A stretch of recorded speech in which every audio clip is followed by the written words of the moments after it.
uweze kuwa na nguvu hivyo, lazima uwe na imani juu ya thamani yako. Sasa kitu gani kinaharibu imani? Ni aina ya sauti unazosikia. Ukishaanza kusikia sauti tofauti na jinsi ulivyoumbwa wewe, ukishaanza kusikia sauti tofauti na maono yako, vision yako, sauti zile zikishaanza kuja kwako, zinaharibu imani yako, zinavuruga imani yako. Kama sauti mojawapo ni sauti za kuaibisha, sauti zinazotengeneza mashtaka ya aibu kwenye maisha.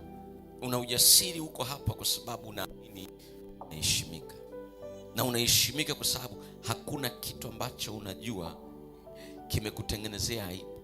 Ungekuwa uko uchi, ungekuwa umevaa nguo ambazo ni za matambara, zimechanika, ungekuwa unajua kuna maneno mabaya juu yako yametamkwa, ya aibu yametamkwa, mambo yako ya siri yamesemwa hapa na wanayatangaza hapa, usingekuwa na ujasiri wa kuja hapa.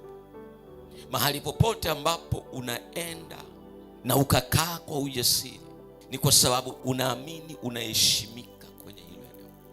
Ukiona una ujasiri wa kufanya biashara, ni kwa sababu unajua kabisa nimetengeneza biashara yangu kwenye system ambayo hata nikiitangaza naheshimika.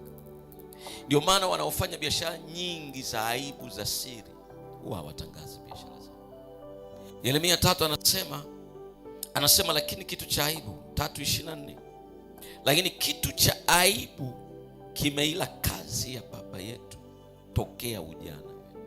Unapofanya kazi, kuna hizi roho au hiki kitu kinaitwa kitu cha aibu kinaweza kuja kwako, kikaanza kutafuna kazi yako, kikaanza kutafuna uwezo wako wa kuzaa, utambulisho wa kazi zako. Kitu cha aibu